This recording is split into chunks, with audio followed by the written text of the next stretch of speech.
No todos los criminales se vuelven leyenda, pero hay uno cuyo nombre cambió para siempre la historia del crimen organizado. Un hombre capaz de transformar las calles sucias de Nueva York en un tablero de ajedrez donde él movía las piezas, donde jueces, políticos, policías y mafiosos bailaban al ritmo de sus decisiones. Un niño pobre nacido en la miseria absoluta, que se convirtió en el arquitecto silencioso de la mafia moderna. Un hombre tan odiado como respetado, tan perseguido como admirado, y tan peligroso que incluso después de muerto, todavía se debate qué parte de su vida fue real y qué parte fue mito. Protegido por una suerte inquietante, sobrevivió a traiciones, guerras de pandillas y atentados brutales. Reinventó la estructura criminal en Estados Unidos, rompió tradiciones centenarias de la mafia siciliana y construyó un imperio donde la plata y la sangre eran la ley. Quienes lo conocieron lo describieron como frío, calculador y carismático. Nunca levantaba la voz, no necesitaba hacerlo. Todo el mundo sabía quién estaba al mando incluso antes de que entrara en una habitación. Años después, tras migrar a Estados Unidos, también dejó atrás su nombre. Finalmente, después de sobrevivir milagrosamente a un ataque casi mortal, la calle le dio el apodo que lo inmortalizó, Lucky Luciano. Hoy en día, su historia sigue envuelta en secretos, contradicciones y rumores. Incluso un supuesto libro autobiográfico publicado años después de su muerte desató una guerra de versiones, revelaciones reales o ficción diseñada para vender una buena historia. Antes de continuar con la historia completa de su vida, te invito a suscribirte al canal y dejar tu like, porque estás a punto de escuchar una de las historias reales más impactantes del mundo criminal. El hombre que con el paso de los años sería conocido en la historia como Lucky nació bajo el nombre de Salvatore Lucania, el 24 de noviembre de 1897, en el humilde pueblo de Lercara Fritti, ubicado en las inmediaciones de Palermo, en el noroeste de la isla de Sicilia. Su llegada al mundo ocurrió en una región difícil, dominada por la pobreza, la explotación laboral y una estructura social rígida que ofrecía pocas oportunidades para quienes, como él, nacían sin privilegios. El padre de Salvatore, Antonio Lucania, era minero, empleado en las minas de azufre de la zona, donde los accidentes eran frecuentes, el aire casi irrespirable y la paga insuficiente. Antonio era un hombre endurecido por la vida y por las obligaciones de sostener económicamente a su familia, y aunque intentaba inculcar disciplina a sus hijos, lo cierto es que su relación con Salvatore siempre fue complicada, atravesada por la frustración económica, las ausencias y los choques de carácter. Su madre, Rosalie, ejercía un papel más conciliador dentro del hogar y era la figura emocional a la que los niños se aferraban en tiempos difíciles. En Italia, Salvatore creció junto a dos hermanos, Francesca, su hermana, y Giuseppe, su hermano mayor. Un cuarto hijo, Bartolo, no nacería hasta años después, ya en Estados Unidos, cuando la familia se instalara en el nuevo continente. Con el paso del tiempo, el niño de origen siciliano que respondía al nombre de Salvatore vería cómo su identidad se transformaba. Durante la adolescencia, ya viviendo en Nueva York, comenzó a presentarse como Charles, cansado de que los estadounidenses lo llamaran Sally, apodo que despreciaba por considerar humillante. Su apellido también sufrió una mutación gradual, de Lucania pasó a Luciano, impulsado por los errores constantes en los periódicos de Nueva York. Así, poco a poco, la identidad de Salvatore Lucania se diluía y emergía la figura que el mundo acabaría conociendo, Charles Luciano. El sobrenombre Lucky se atribuye comúnmente a un episodio extremadamente violento que marcó su vida y su rostro para siempre. En octubre de 1929, durante una guerra de pandillas, Luciano fue secuestrado, brutalmente golpeado y apuñalado en el cuello antes de ser abandonado, inconsciente, en un bosque de Staten Island. Sobrevivir a aquel ataque fue considerado casi un milagro. Muchos que escucharon la historia empezaron a llamarlo Lucky desde entonces. Sin embargo, la ironía del apodo nunca dejó de acompañarlo. Su ojo derecho quedó permanentemente caído por los hematomas internos de aquella paliza, y desde ese momento su rostro llevaría una huella que jamás podría ocultar. Aún así, en persona prefería que lo llamaran Charles o Charlie, reservando Lucky para el mito, no para el hombre. A pesar de su fama histórica, muchos aspectos de la vida de Luciano están rodeados de controversia, contradicciones y lagunas. No es sorprendente, fue un jefe criminal durante la mayor parte de su vida adulta, alguien cuya prioridad era ocultar movimientos, alianzas, operaciones y decisiones que podrían haberlo llevado a prisión de por vida. Pero el misterio se intensificó aún más a partir de la publicación, a mediados de la década de 1970, unas supuestas memorias dictadas por él mismo al productor Martin Gosch poco antes de su muerte, con la intención de convertir su historia en una película. Tras la muerte de Gosch en 1973, el texto fue editado y completado por el escritor Richard, quien transformó los relatos orales en un libro. Desde el primer momento surgieron dudas sobre la autenticidad de esas memorias. Antes incluso de su publicación, historiadores y periodistas cuestionaron si lo narrado realmente provenía de Luciano o si Gosch y Richard habían tomado material de otros libros ya existentes sobre la mafia. El New York Times, en su reseña al momento de la publicación, señaló que el libro repetía errores que aparecían en obras previas sobre la Cosa Nostra, lo que sugería que gran parte del libro podría ser una reconstrucción literaria antes que un relato fiel de las reflexiones de Luciano. Así, su figura quedó atrapada entre dos mundos, el hombre de carne y hueso que actuó en la sombra y el mito literario moldeado por la fascinación pública. Sin embargo, más allá de los detalles debatidos y de la dificultad para separar mito y realidad, los grandes trazos de la vida de Luciano son ampliamente aceptados hoy. Y para comprender su historia, hay que situarla en un contexto histórico más amplio. Desde la culminación de la unificación italiana en la década de 1860 hasta los comienzos del siglo XX, aproximadamente 15 millones de italianos emigraron en busca de una vida mejor, empujados por el hambre, la inestabilidad económica, la falta de oportunidades y la esperanza de encontrar prosperidad al otro lado del océano. La mayoría se dirigió a Argentina y a los Estados Unidos, con Buenos Aires y Nueva York como puertos principales de llegada. Entre esas innumerables familias estaban los Lucania, que abandonaron Sicilia en la primavera de 1907 para intentar construir una nueva vida en el llamado Nuevo Mundo. Viajar en aquel tiempo era embarcarse en una apuesta total. Familias enteras lo vendían todo para pagarse el pasaje de tercera clase en barcos hacinados, sin garantías de trabajo, vivienda o integración al llegar. En esos mismos años llegaban también enormes flujos migratorios de judíos del este europeo, irlandeses, griegos, polacos y pueblos enteros del viejo continente. Hubo un día en el que 20.000 inmigrantes desembarcaron en un solo día en Manhattan, rompiendo todos los récords de entrada previa. Fue en ese escenario abrumador donde los Lucania se encontraron al poner pie en Nueva York. Calles repletas de basura, niños correteando descalzos entre ratas, olores nauseabundos que escapaban de los callejones sin higienización, talleres clandestinos donde se explotaba a mujeres y menores por salarios miserables, y una violencia latente causada por el hacinamiento, la desesperación y la completa falta de recursos. Para empeorar la situación, justo cuando la familia llegó a Estados Unidos, la ciudad atravesaba una huelga masiva de barrenderos, muchos de ellos italianos, lo que agravó las condiciones sanitarias y aceleró los brotes de enfermedades.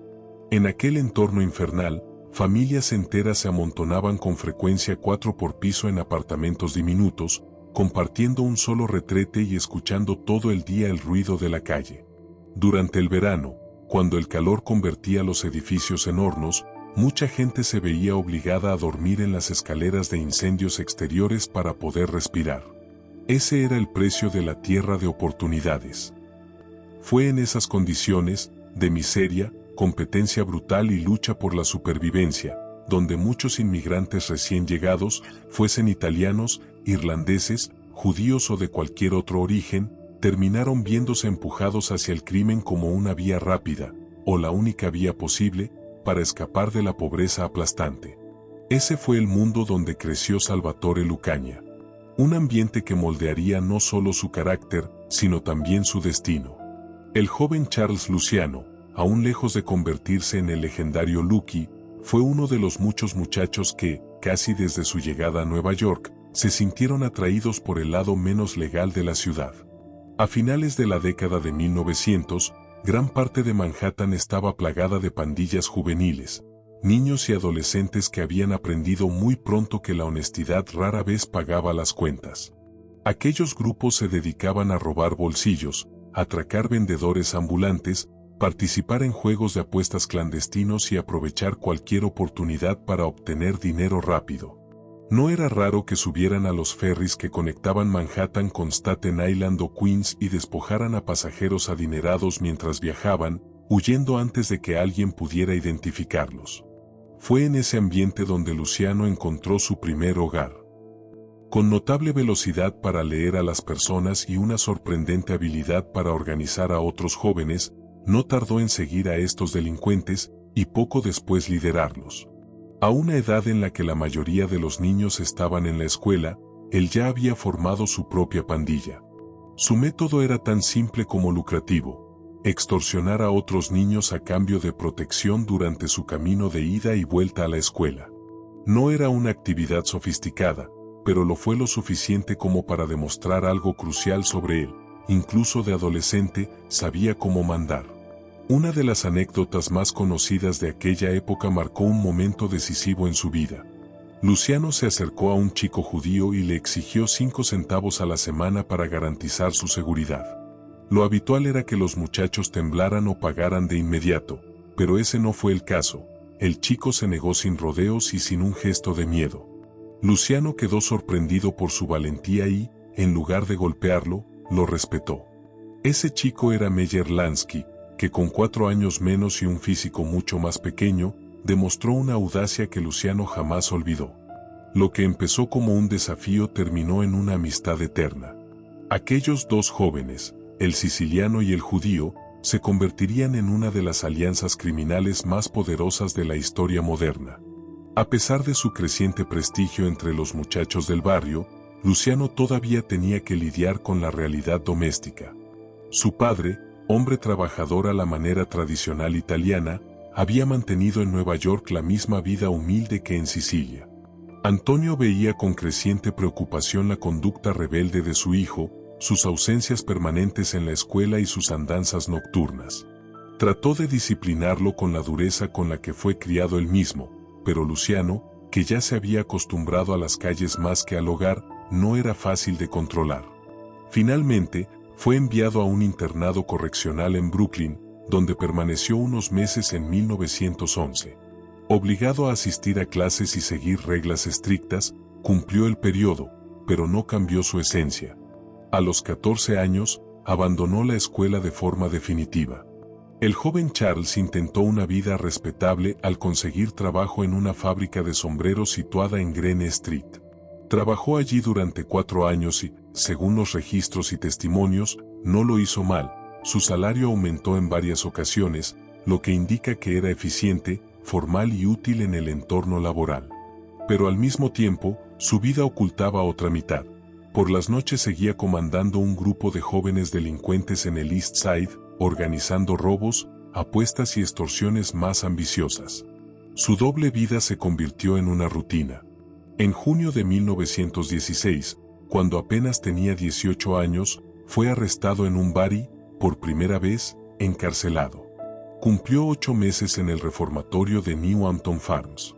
Al salir, regresó a Goldman's y trató de reincorporarse al mundo laboral. No duró mucho. Luciano ya había decidido qué camino tomar. Años después, explicaría su pensamiento con una frase lapidaria: si tengo que ser una hormiga miserable, prefiero estar muerto.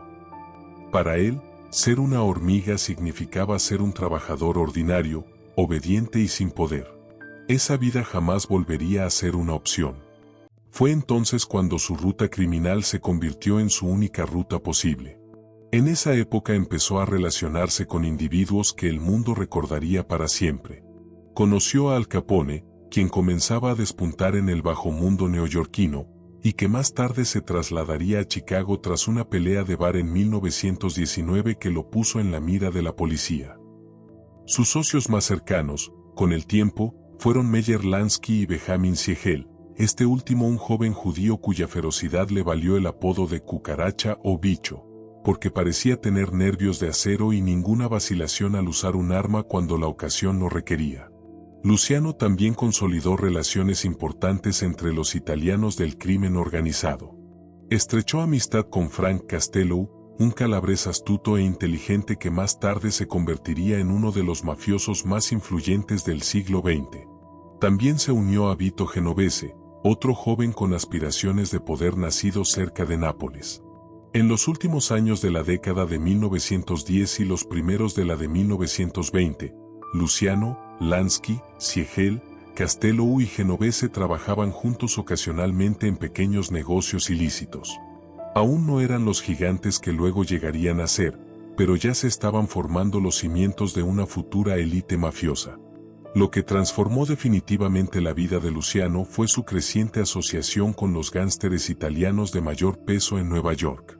Entre ellos, destacó Joe Masseria, uno de los hombres más poderosos del AMPA italiano y una figura temida en todo Manhattan.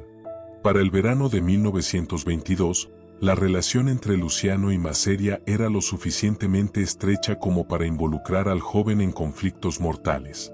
Cuando Masseria se convirtió en blanco de un sicario llamado Umberto Valentí, en un intento fallido de asesinato en medio de una guerra por el control territorial, Luciano estuvo entre los hombres que se dispusieron a cazar al agresor. Fue en ese enfrentamiento donde muchos aseguran que Luciano reveló su temple frío, impasible incluso desde muy joven. Según diversas versiones, fue él mismo quien disparó contra Valentí y lo mató. Para muchos, ese día marcó el inicio de su ascenso definitivo en el crimen organizado de Nueva York. Había demostrado lealtad, inteligencia estratégica y, sobre todo, sangre fría. Cuando Estados Unidos decidió prohibir el alcohol en 1920, creyó estar librando una guerra moral. En su imaginario, cerrar bares y tabernas acabaría con la influencia de los inmigrantes católicos, italianos, irlandeses, judíos, que habían transformado las ciudades con sus restaurantes y su vida nocturna. Pero aquella ley no purificó al país, lo encendió. La prohibición, destinada a detener el pecado, se convirtió en la máquina perfecta para producir criminales poderosos, entre ellos, Charles Luciano. Hasta entonces, él y hombres como Genovese, Castello y Lansky eran nombres menores, sombras en las esquinas del AMPA neoyorquina. Pero el alcohol clandestino necesitaba organización, logística y frialdad. Y esos jóvenes, hambrientos, disciplinados por la calle y sin miedo a ensuciarse las manos, estaban dispuestos a construir lo que la ley había destruido. En pocos años, la demanda de licor los convirtió en proveedores indispensables de Nueva York, Nueva Jersey, Filadelfia y cuanto lugar estuviera sediento y dispuesto a pagar. La alianza con Masseria impulsó su ascenso, pero hubo una influencia aún más determinante: Arnold Rothstein, el cerebro del crimen moderno. No era un hombre de peleas, sino de cálculo. Enseñó a Luciano y a Lansky a pensar como empresarios, vestir impecable, moverse en hoteles elegantes, delegar la violencia y dirigir desde arriba. El crimen, insistía, debía parecer un negocio respetable. Bajo esa filosofía, dejaron de comportarse como delincuentes de calle para convertirse en arquitectos de redes. Aún así, aquellos años estuvieron lejos de ser seguros. Luciano todavía traficaba con droga paralelamente al alcohol. En 1923 estuvo a punto de perderlo todo cuando negociaba con un supuesto proveedor que resultó ser un policía encubierto. Para evitar 10 años de prisión, entregó la ubicación de un almacén lleno de narcóticos, el suyo propio. Sacrificó mercancía, salvó su libertad y demostró hasta qué punto ya jugaba en ligas donde perder miles de dólares era un costo de operación. Para finales de la década, él y Lansky vivían como hombres de poder. Operaban desde suites de hotel, controlaban contrabando desde Canadá y movían cargamentos que valían más que negocios enteros. Parecían intocables, hasta que el destino giró en otra dirección. En 1928, Rothstein perdió una fortuna descomunal en una partida de alto riesgo y se negó a pagar, convencido de que lo habían engañado. Su muerte, 2 días después de recibir un disparo, no solo fracturó su imperio, abrió una grieta política. Parte de sus registros privados salieron a la luz, revelando 2 décadas de sobornos a funcionarios del estado de Nueva York. De repente, la justicia despertó. Una generación entera de policías, fiscales y políticos corruptos cayó en cuestión de meses. En medio de esa purga emergió un nombre que más tarde cambiaría la historia de Luciano, el fiscal Thomas Dewey, un hombre joven, ambicioso e incorruptible, decidido a dejar huella. Luciano todavía no lo sabía, pero el sendero que lo había convertido en rey del alcohol lo conduciría directamente al mayor enemigo de su vida. La huella de Thomas en la vida de Luciano aparecería un poco más adelante, pero antes de eso hubo un giro que sacudió de inmediato el mundo criminal. La muerte de Arnold Rothstein dejó un vacío de poder enorme, y ese vacío encendió una rivalidad que venía creciendo en silencio. A un lado estaba Masseria, el veterano capo que había convertido el caos de Lampa neoyorquina en su reinado personal. Del otro lado surgía Salvatore Maranzano, recién llegado de Sicilia, elegante y frío como una hoja de acero. Era un mafioso peculiar, había estudiado latín, había considerado la vida religiosa y, sin embargo, no dudaba en dar órdenes de muerte sin pestañear. En poco tiempo se convirtió en una amenaza cada vez más grande para Masseria. La tensión acabó alcanzando a Luciano de manera brutal. En 1929 fue emboscado, golpeado hasta quedar irreconocible y abandonado para morir. Muchos dentro del bajomundo pensaron que el atentado había sido una advertencia organizada por hombres leales a Maranzano. Para Masseria, aquel ataque fue motivo suficiente para escalar la guerra.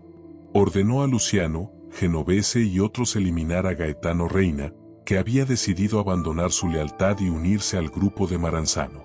El asesinato de Reina desató una tormenta que paralizó Nueva York, la Guerra de Castellammare. La guerra, nombrada así por el puerto siciliano de Castellammare del Golfo, lugar de origen de Maranzano y muchos de los suyos, se extendió durante más de un año. Múltiples asesinatos, traiciones y desapariciones llenaron los periódicos, pero la verdadera batalla ocurría en las sombras. A medida que el conflicto avanzaba, quedó claro que Maranzano estaba ganando terreno. Fue entonces cuando Luciano tomó la decisión que cambiaría la historia del crimen organizado: traicionar a Masseria para sobrevivir. El 15 de abril de 1931, Luciano se reunió con Masseria en el restaurante Nuova Villa Tammaro, en Coney Island. Comieron, bromearon y jugaron a las cartas como si nada sucediera, hasta que Luciano se levantó con naturalidad y se dirigió al baño. Esa era la señal. En cuestión de segundos, Genovese y el resto del equipo irrumpieron en el lugar y abrieron fuego. Masseria cayó sobre la mesa con las cartas aún en la mano. Con su muerte, la guerra de Castellammare llegó a su fin. A partir de ese momento, Luciano, junto a Castello, Genovese y los demás, pasó a trabajar para Maranzano. Durante semanas, la ciudad pareció respirar un nuevo orden. Maranzano quiso reconstruir las reglas de Lampa y lo hizo recuperando una idea que Johnny Torrio había aplicado en Chicago: dividir el poder para evitar conflictos internos. Para ello estableció una estructura en la que las 5 bandas más fuertes de Nueva York gobernarían cada una su territorio, administrando alcohol, juego, prostitución y otras actividades sin interferir en las demás. Sin embargo, Maranzano quería algo más. Se proclamó capo di tutti capi, jefe de jefes, exigiendo tributo y obediencia absoluta de las otras familias. El sistema estaba diseñado para mantener una paz pactada, pero la ambición de Maranzano volvió a llenar la atmósfera de desconfianza. La alianza no duró. En apenas unos meses quedó claro que la relación entre Maranzano y Luciano estaba destinada a romperse. Maranzano gobernaba con autoritarismo y además expresaba un desprecio creciente hacia sus socios judíos, especialmente Meyer Lansky y Baxi Siegel. Para el otoño de 1931, Maranzano ya planeaba eliminar a Luciano y a cualquiera que hubiera estado cerca de Masseria. Luciano lo intuyó antes de que fuera demasiado tarde. La alarma definitiva llegó cuando Maranzano insistió repetidamente en conocer la dirección de su casa.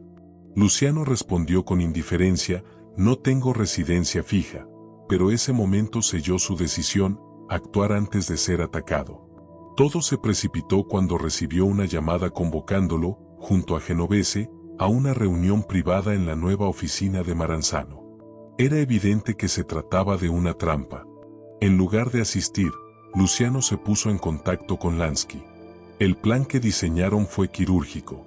Lansky reclutó a 4 asesinos a los que Maranzano no reconocería y los vistió como agentes del IRS. Debido a sus problemas fiscales, Maranzano esperaba la visita de funcionarios. Así, sus guardias les abrieron la puerta sin sospechar. Los sicarios entraron silenciosamente, atacaron con cuchillos y, ante los intentos desesperados de defensa, sacaron sus pistolas y dispararon. Después, para cumplir la orden sin margen de error, le cortaron la garganta. De un año a otro, habían desaparecido Rothstein, Masseria y Maranzano. En ese vacío monumental de liderazgo, Luciano quedaba como la figura más clara para gobernar el crimen estadounidense. Podría haber reclamado el título de jefe de jefes. Incluso tenía una ventaja adicional: Al Capone estaba a punto de caer en Chicago, donde la justicia ultimaba el caso de evasión fiscal que lo llevaría a prisión. Pero Luciano no repitió el modelo de Maranzano. Tras años de sangre, entendió que un hombre todopoderoso no traía estabilidad sino conflicto continuo. Así que eligió lo contrario. En lugar de la supremacía absoluta, creó la Comisión.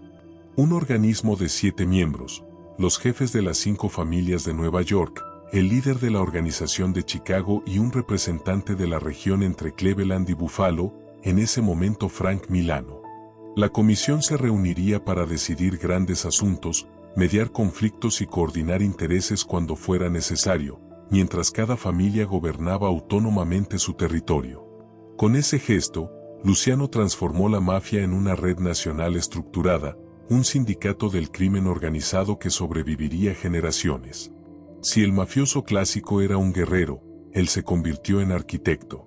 Nadie antes había logrado unificar ese mundo tan violento sin imponerse por la fuerza, sino diseñando un equilibrio. La mafia moderna, como concepto, como sistema, como estructura profesional, nació allí, y nadie fue más responsable de su creación que Lucky Luciano. Los años que siguieron a la creación de la comisión marcaron una nueva etapa para Luciano y su imperio criminal. Las calles ya no estaban bañadas de sangre como durante la guerra de Castellammare. Ahora florecía una calma calculada, sostenida por un equilibrio de poder que él mismo había diseñado. Vito Genovese se convirtió en su mano derecha, un heredero impaciente que tomaba notas de todo lo que observaba. Frank Castello, el hombre de la diplomacia, la sonrisa y la agenda de contactos, asumió el papel de consigliere, mientras que Lansky y Siegel seguían siendo aliados indispensables, puentes entre la mafia italiana y la judía. La prohibición había sido la vena económica principal de todo el submundo criminal, pero cuando terminó en 1933, nadie en la organización se permitió dudar. Si el dinero ya no estaba en el alcohol, se encontraría en otra parte. Y lo encontraron. En la década que siguió, las actividades del sindicato crecieron como raíces en todas direcciones: apuestas clandestinas, tráfico de narcóticos, manipulación de sindicatos, control de puertos y extorsión dentro del movimiento obrero. El negocio del juego, en particular, se convirtió en el nuevo corazón financiero. Siegel viajó hacia el oeste con la idea de levantar un paraíso de apuestas primero en Texas, y más tarde en una tierra de polvo y desierto llamada Las Vegas. Pocos imaginaban entonces en qué iba a convertirse. Mientras el imperio se expandía, también lo hacía la fortuna personal de Luciano.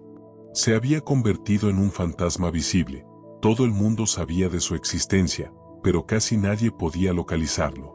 Vivía como los aristócratas que había admirado de niño, trasladándose entre suites de lujo en los hoteles más prestigiosos de Manhattan. Sus residencias brillaban, pero su intimidad era otra cosa. No tenía esposa y rara vez una relación duradera. Prefería una cadena de romances fugaces, un ritmo que tarde o temprano le pasó factura en forma de una enfermedad venérea que reaparecía por momentos como una sombra que recordaba que incluso los hombres más poderosos eran vulnerables en algo. Aún así, mantenía gestos que revelaban quién había sido. Una noche, en el Barbizon, llamó al servicio y pidió vajilla fina, sin comida. Un asociado había traído espaguetis recién preparados por su madre. El hombre que había construido el imperio criminal más moderno de Estados Unidos comió solo, sentado en la alfombra de una suite lujosa, recordando el sabor de un hogar que ya no existía. Pero nada en el mundo criminal permanece en calma para siempre. La mitad de la década de 1930 marcó una tormenta que no tuvo su origen en bandas rivales, sino en las instituciones del Estado. Thomas Dewey, el joven fiscal especial que había ido acumulando poder desde Albany, decidió que su carrera política y la destrucción del crimen organizado serían una sola misión. Su cruzada coincidió con la elección de Fiorello LaGuardia como alcalde de Nueva York, un hombre decidido a limpiar la ciudad y profundamente hostil al sistema mafioso. Por primera vez en mucho tiempo, la mafia tenía un enemigo con recursos, ambición y popularidad. Dewey puso su mira inicial en Dutch Schultz, el gánster judío alemán cuya red de lotería clandestina dominaba Harlem. Siguió el rastro del dinero, lo arrinconó con cargos de evasión fiscal y encendió en Schultz una ira temeraria.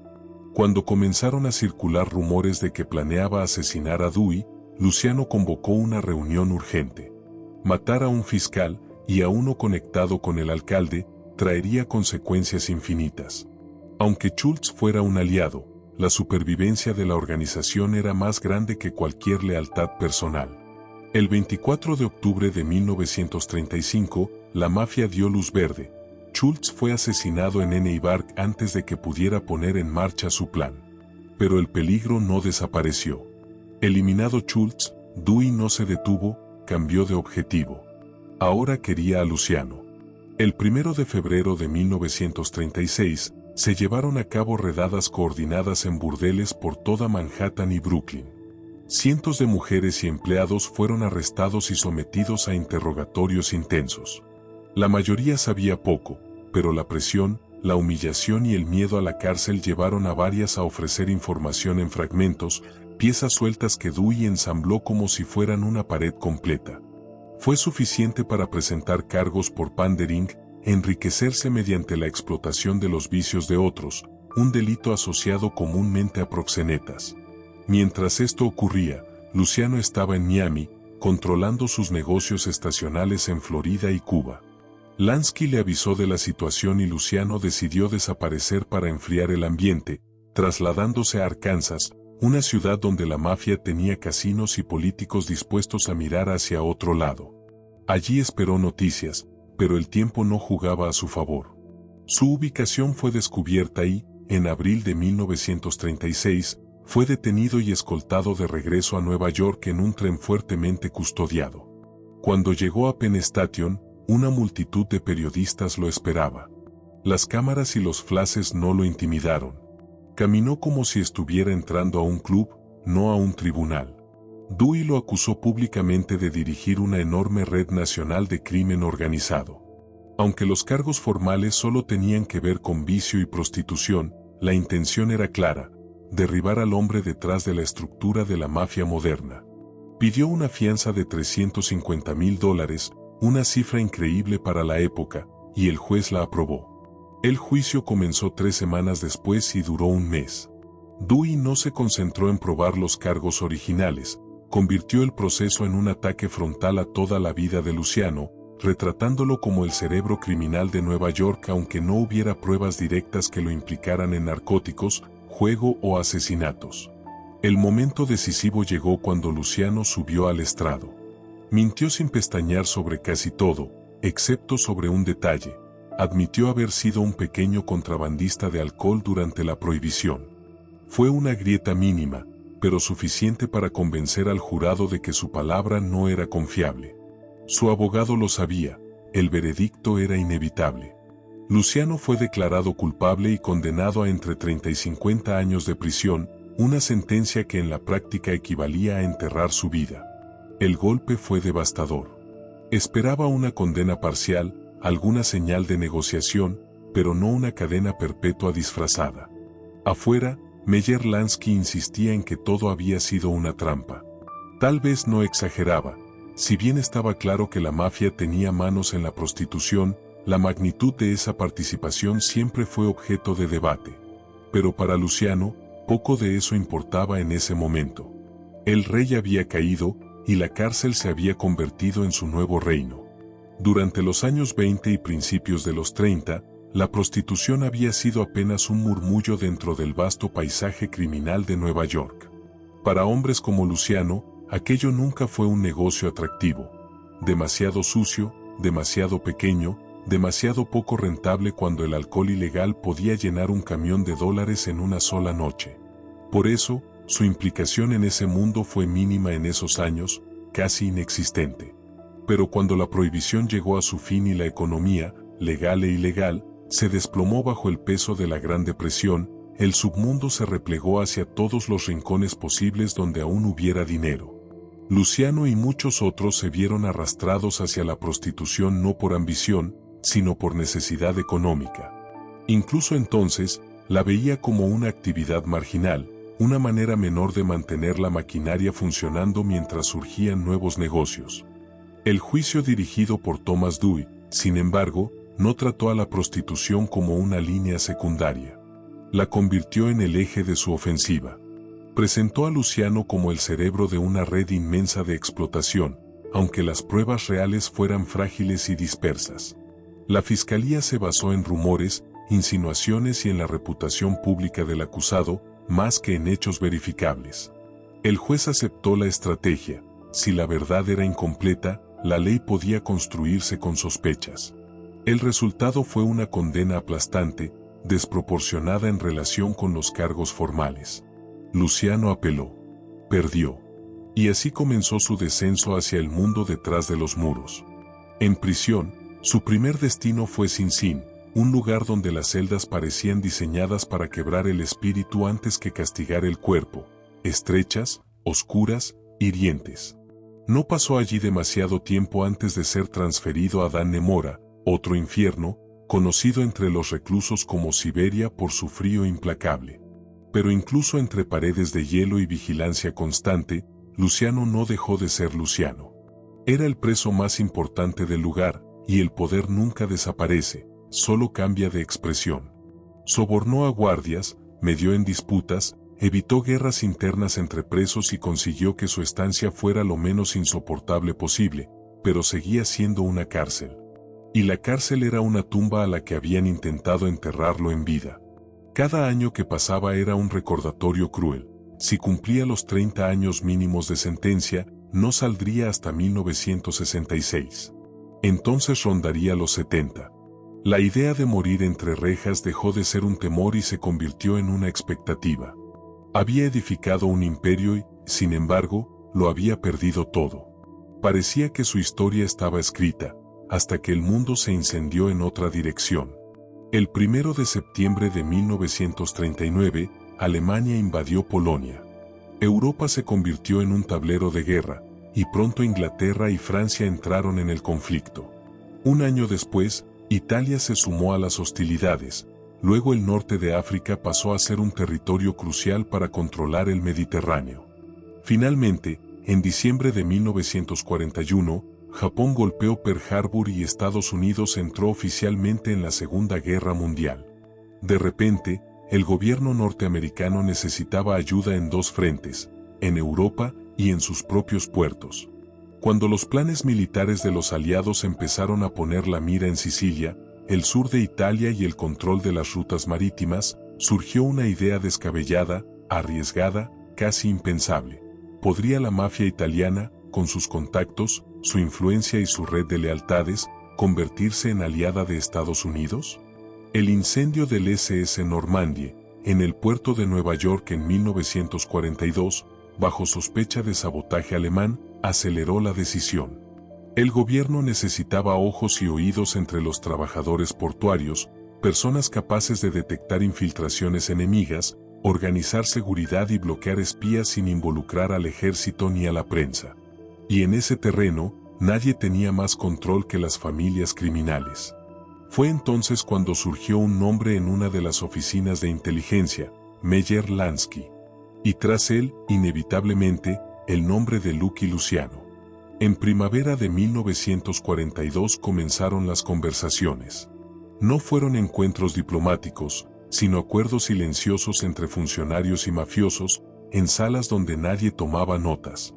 Al hablar de seguridad portuaria, inmediatamente surgió la cuestión de Luciano. El Estado lo necesitaba. El país lo necesitaba. El ejército lo necesitaba. Y, de pronto, su presencia en prisión ya no era solo un castigo, era un problema logístico.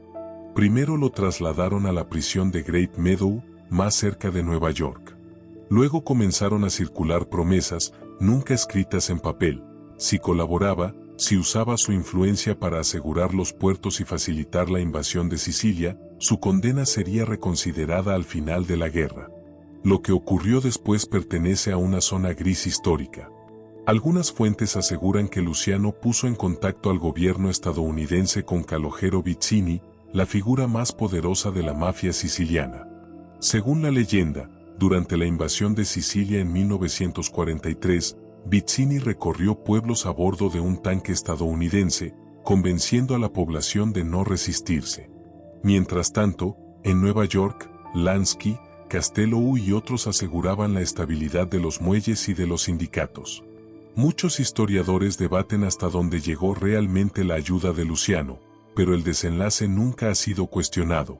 En enero de 1946, con la guerra ya terminada, la sentencia de Luciano fue conmutada. Había cumplido apenas 9 años y medio de una condena de medio siglo. Pero la libertad tuvo precio. Estados Unidos no quería que Luciano permaneciera en el país. El acuerdo para liberarlo establecía que sería deportado a Italia de inmediato. No hubo celebraciones públicas, ni abrazos frente a cámaras, ni discursos. Solo un viaje silencioso hacia el final de una era. La noche antes de partir, cenó a bordo del barco que lo llevaría a Europa, acompañado por viejos socios de los años 20. Hombres que habían atravesado guerras de bandas, negocios clandestinos, juramentos de sangre, traiciones y silencios imposibles. Nadie brindó ni dio discursos, solo comieron en paz, entendiendo que ese momento era irrepetible.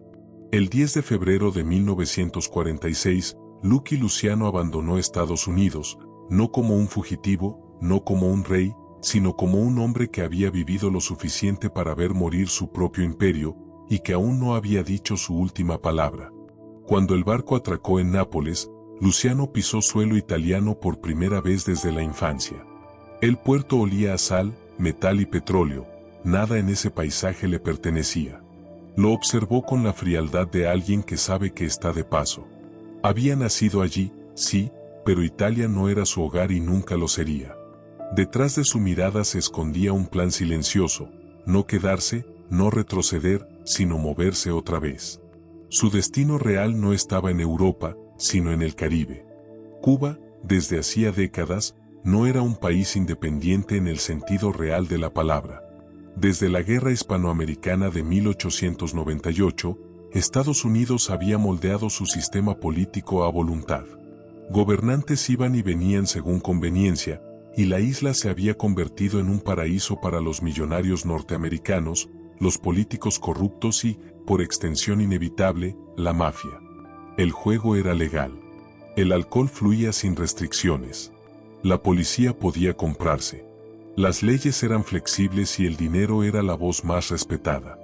Quedaba lo suficientemente cerca de Estados Unidos para mantenerse conectado, pero lo bastante lejos para que nadie pudiera ponerle las manos encima. Ese era el cálculo perfecto para Luciano. Desde Cuba podría seguir controlando Nueva York sin arriesgarse a ser extraditado. En otoño de 1946 inició su viaje. No tomó la ruta directa, sabía que era observado desde Italia y desde Estados Unidos. Así que se desplazó de manera sinuosa, saltando de país en país a través de Centroamérica y Sudamérica, dejando rastros incompletos y rumores contradictorios. Finalmente llegó a La Habana en octubre. No fue un hombre que tratara de pasar desapercibido. No había regresado al mundo para esconderse, había regresado para reorganizarlo. Apenas pasaron unos días antes de que enviara invitaciones a los hombres más poderosos del crimen italoamericano y judío. La mafia se reunió en Cuba porque Luciano había convocado. La cita se celebró en el Hotel Nacional, un palacio de mármol y luces en la costa habanera. Se inició el 22 de diciembre de 1946 y se prolongó durante la Navidad. Los pasillos del hotel se llenaron de guardaespaldas silenciosos y trajes oscuros. Detrás de puertas cerradas se tejían decisiones que determinarían el futuro del crimen organizado en todo el hemisferio occidental. La agenda era extensa: narcóticos, sindicatos, apuestas, la lotería italiana en Nueva York, las nuevas rutas de tráfico después de la guerra y, por supuesto, la figura de Luciano ahora que estaba libre. Pero el tema más espinoso brillaba como una herida abierta: Las Vegas. La expansión hacia el desierto de Nevada había sido una idea visionaria, y el hombre detrás de esa visión era Benjamin Siegel. Carismático, temerario y tan encantador como inestable, Siegel había soñado con un centro de apuestas que superara todo lo imaginable. Pero el sueño se convirtió en pesadilla. El Hotel Flamingo se tragó cantidades exorbitantes de dinero. Las cuentas nunca cuadraban. Cada vez que la organización pedía explicaciones, Siegel respondía con excusas y nuevos planes de gasto. Muchos sabían la verdad: su ambición y su ego se habían mezclado con una tentación mortal. Se estaba quedando con el dinero. Lansky, que había crecido a su lado en las calles de Nueva York, trató de protegerlo. Defendió a Siegel una y otra vez, suplicó paciencia, prometió que recuperaría la inversión. Pero cuando el Flamingo abrió sus puertas y fracasó estrepitosamente, la realidad se volvió innegable. Para la mafia, el fracaso se tolera, la traición, jamás. En La Habana se tomó la decisión unánime, final. Siegel fue ejecutado en Los Ángeles el verano siguiente.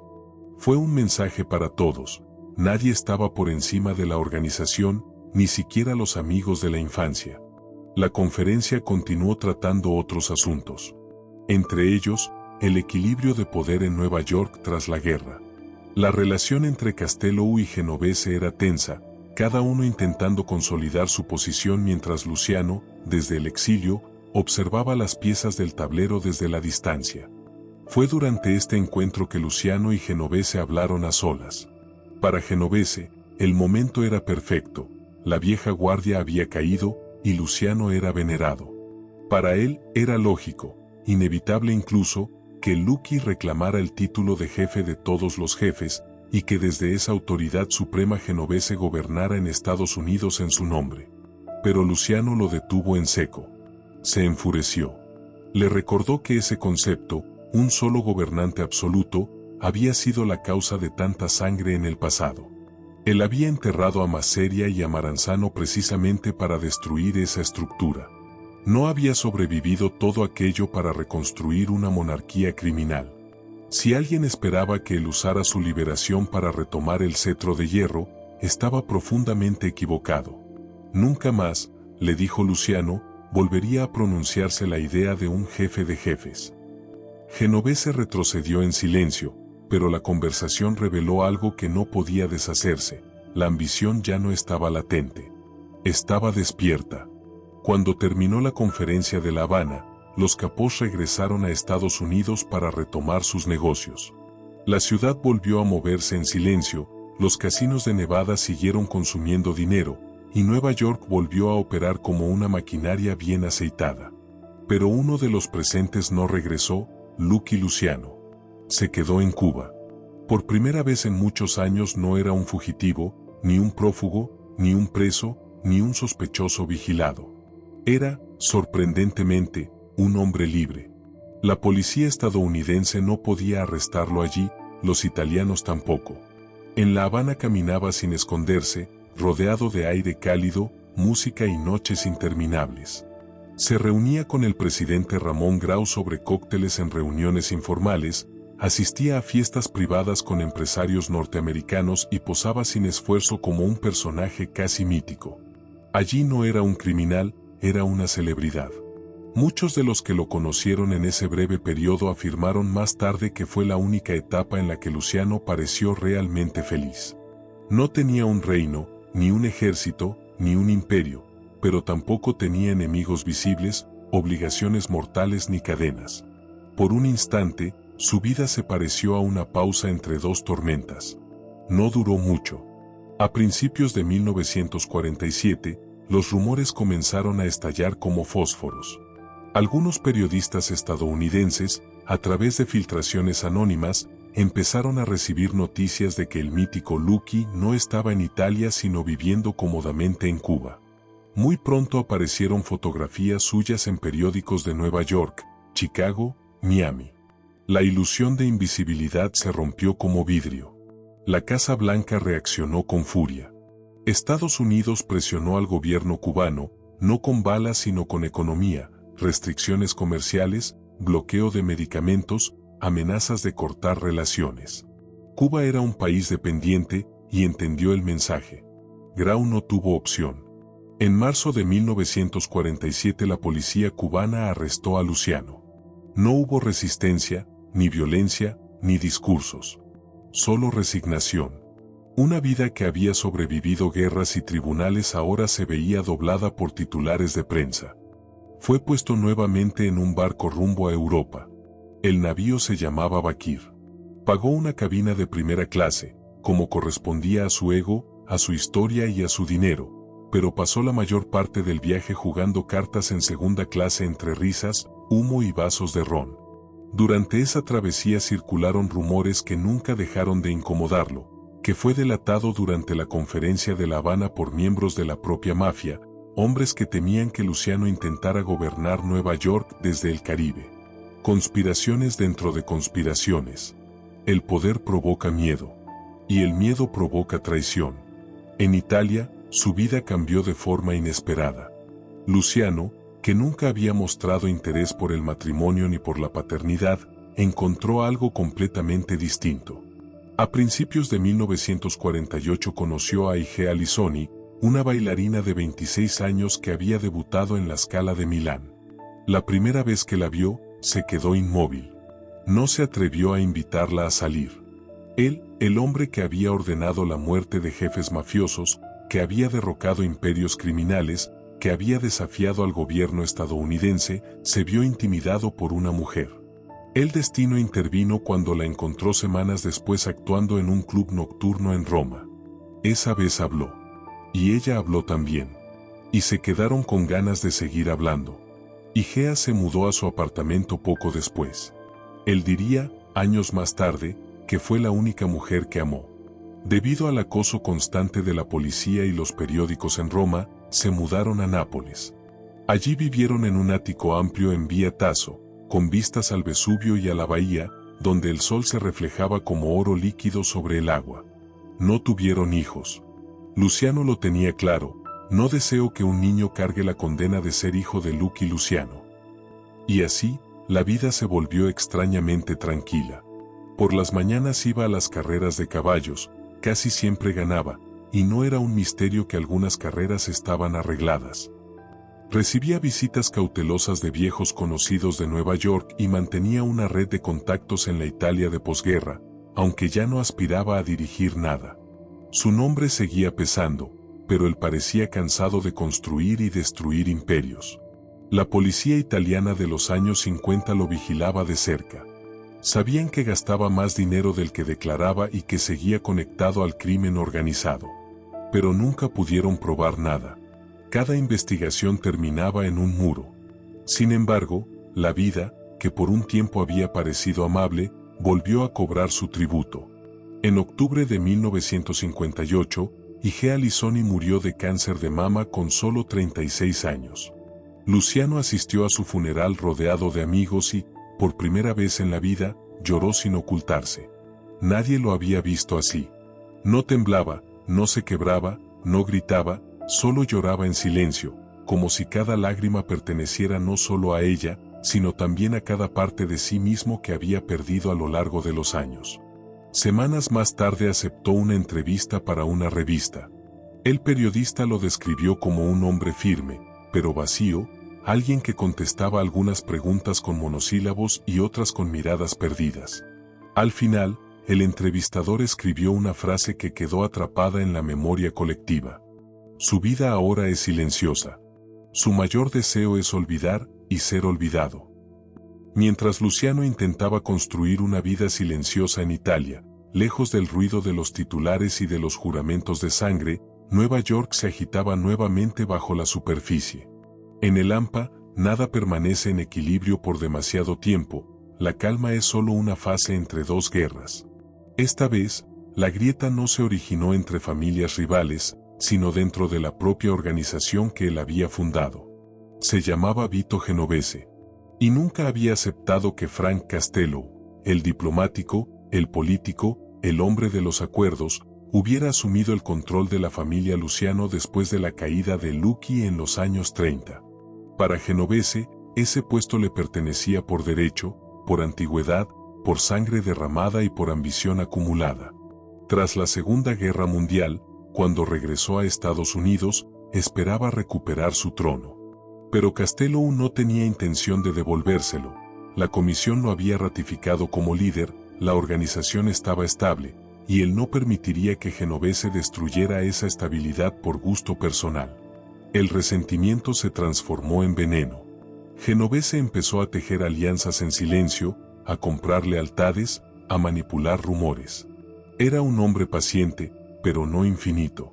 La tensión escaló hasta que, en 1957, tomó la decisión irreversible, ordenó asesinar a Castello. Los disparos atravesaron el silencio de la tarde como una sentencia final. Sorprendentemente, Castello sobrevivió. Y, tal vez por cansancio, tal vez por sabiduría, decidió retirarse. Había vivido demasiadas guerras para iniciar otra. Con Castello fuera del juego, Genovese finalmente tomó el control de la familia que todavía llevaba el nombre de Luciano. El triunfo, sin embargo, duró poco. 2 años después, Genovese fue arrestado y condenado por un caso de narcotráfico internacional. En 1960 comenzó a cumplir una pena de 15 años. Nunca volvió a ver la libertad, murió en prisión en 1969. Durante décadas, la sombra de esa caída ha estado rodeada de rumores. La operación que lo atrapó, una supuesta negociación de drogas con un traficante puertorriqueño de bajo nivel, parecía absurda para un hombre de su categoría. Nadie en el crimen organizado podía explicarse por qué se habría rebajado a tratar personalmente con alguien tan insignificante. Una emboscada, eso es lo que muchos dedujeron. Y cuando se supo que Luciano había sido visitado varias veces por agentes federales en Italia durante los años 50, las piezas encajaron para algunos. Nunca se confirmó nada, pero la impresión persistió en el bajomundo. Luciano no había olvidado la traición que Genovese intentó en La Habana, y la caída de este fue la única noticia que realmente iluminó su rostro tras la muerte de Igea. Las fuentes que estuvieron cerca de él aseguran que ninguno de sus enemigos había conseguido alegrarlo tanto como aquella noticia. Pero incluso la victoria moral no pudo cambiar la realidad material. Los últimos años de Luciano en Nápoles estuvieron marcados por una ironía cruel. El hombre que una vez manejó fortunas incalculables ya no vivía rodeado de riqueza. La mayor parte de su dinero estaba en manos de socios cubanos, bancos cubanos, negocios cubanos. Y cuando la revolución de 1959 transformó la isla para siempre, todas esas fuentes desaparecieron como si el Caribe se hubiese tragado sus millones de un mordisco. Los pagos que todavía llegaban desde Nueva York, intermitentes y en decrecimiento, también se extinguieron cuando el cambio de poder en las familias neoyorquinas eliminó viejas lealtades. Luciano, que había sido uno de los hombres más poderosos del hampa mundial, observó cómo su fortuna se desvanecía mientras otros prosperaban. Lo que más lo hirió no fue la pérdida económica, sino la humillación íntima, ver a Joe Adonis, un antiguo pistolero de la vieja guardia, viviendo en una enorme mansión en Milán. Él, el pobre soldado, disfrutando de lujos que el antiguo rey ya no podía pagar. Era una imagen que Luciano nunca confesó que lo atormentara, pero sus silencios decían más que cualquier palabra. Fue entonces cuando aceptó colaborar con el cineasta Martin Gosch en un proyecto sobre su vida. No era una confesión ni un intento de redención, era simplemente una forma de obtener ingresos y, tal vez, de narrar su historia antes de que otros la deformaran. El momento parecía perfecto. Hollywood había estrenado películas sobre Al Capone y Murder Inc., y la cultura popular empezaba a romantizar el mundo del crimen. Gosch y Luciano trabajaron juntos durante los últimos meses de la vida de este. Hablaban durante largas tardes, grababan conversaciones, compartían recuerdos y reconstruían fechas. Luciano parecía animado por primera vez desde la muerte de Igea, no porque quisiera protagonizar una película, sino porque por fin estaba contando él mismo su versión de los hechos, sin periodistas, sin fiscales, sin enemigos. Aún así, la idea de exponer la historia entera, nombres, pactos, traiciones, alianzas, era un arma de doble filo. ¿Cómo habría reaccionado la mafia activa si la película se hubiese concretado? ¿Hasta qué punto podían mostrarse los secretos sin destruir el frágil equilibrio de las familias? Nadie lo sabrá nunca. La película jamás llegó a realizarse. Los rollos de cinta, las notas de conversación y los recuerdos grabados quedaron como un proyecto inconcluso, un testamento que parecía esperar el final. Y ese final ya se acercaba. La noche del 26 de enero de 1962, el aeropuerto de Capodichino estaba iluminado con esa luz anaranjada que hace que todo parezca más lejano de lo que realmente está. Luciano se encontraba allí, de pie, vestido con su habitual elegancia sobria, esperando a Martín Gosch. El avión procedente de Roma aterrizó sin sobresaltos. Los pasajeros comenzaron a salir entre el zumbido constante de motores y voces mezcladas. Luciano levantó una mano para saludar al cineasta y ambos caminaron juntos por la terminal con el entusiasmo silencioso de quienes están a punto de cerrar un proyecto importante. Habían pasado meses reconstruyendo, fragmento por fragmento, los recuerdos de Luciano. El guión estaba casi terminado. Los próximos días servirían para pulir detalles, debatir escenas y decidir qué verdades el mundo sería capaz de soportar en una pantalla. Quizá Luciano intuía que ese proyecto, en parte película, en parte confesión, en parte legado, sería la última gran obra de su vida. Pero no tuvo oportunidad de escribir el último capítulo. Apenas dieron unos pasos, Luciano se detuvo. Su expresión cambió, como si una idea súbita hubiera golpeado su mente con violencia. Luego se llevó la mano al pecho. Y cayó. El personal del aeropuerto llamó a un médico de inmediato, pero nada pudo hacerse. El corazón, que había sobrevivido a guerras, traiciones políticas, emboscadas, tribunales y cárceles, se detuvo sin aviso en el lugar más impersonal posible. Tenía 64 años. La noticia cruzó el Atlántico a la velocidad de la pólvora. Al día siguiente, su rostro apareció en la portada de The New York Times. La muerte no borró la controversia. De manera casi simultánea, salió a la luz que Luciano estaba siendo investigado por su presunta participación en una red internacional de narcóticos valorada en $150 millones. El hombre que alguna vez controló el crimen organizado ahora moría mientras el gobierno seguía tratando de atraparlo. 3 días después se celebró su funeral en Nápoles. Unas 300 personas asistieron. Muchos llegaron por respeto, otros por miedo a no estar ahí. Cuando los fotógrafos se acercaron demasiado, la tensión estalló, empujones, insultos y golpes para alejar a los intrusos. El féretro fue llevado primero al cementerio de Poggio Reale en un carruaje tirado por caballos, como si alguien se hubiera empeñado en que incluso el final tuviera una estética antigua y solemne. Sin embargo, Nápoles no sería su morada definitiva. Tras negociaciones discretas, se autorizó trasladar su cuerpo a Estados Unidos. Allí, en Queens, aproximadamente 2.000 personas asistieron al entierro. Había soldados retirados del submundo, políticos discretos, curiosos, amigos y enemigos que no querían ser reconocidos. En vida había sido temido y perseguido, muerto, era observado por todos. La ironía más amarga es que, mientras su ataúd descendía en Queens, Estados Unidos se preparaba para iniciar la ofensiva más seria contra el crimen organizado de toda su historia. En 1963, Joseph Valachi, un soldado de la mafia convertido en informante, testificó ante el Senado y narró, por primera vez para el gobierno, cómo estaba estructurada la mafia estadounidense. Todo lo que Luciano había construido en la clandestinidad, la comisión, la coordinación nacional, las reglas para evitar guerras internas, quedó expuesto ante la luz pública. Medio siglo después de su creación, la organización que Luciano había diseñado para perdurar para siempre empezó a derrumbarse bajo el peso de su propia leyenda. Desde las calles empobrecidas hasta el trono invisible del crimen organizado, Luciano fue, para bien o para mal, la figura más decisiva en la historia de la mafia italo-estadounidense.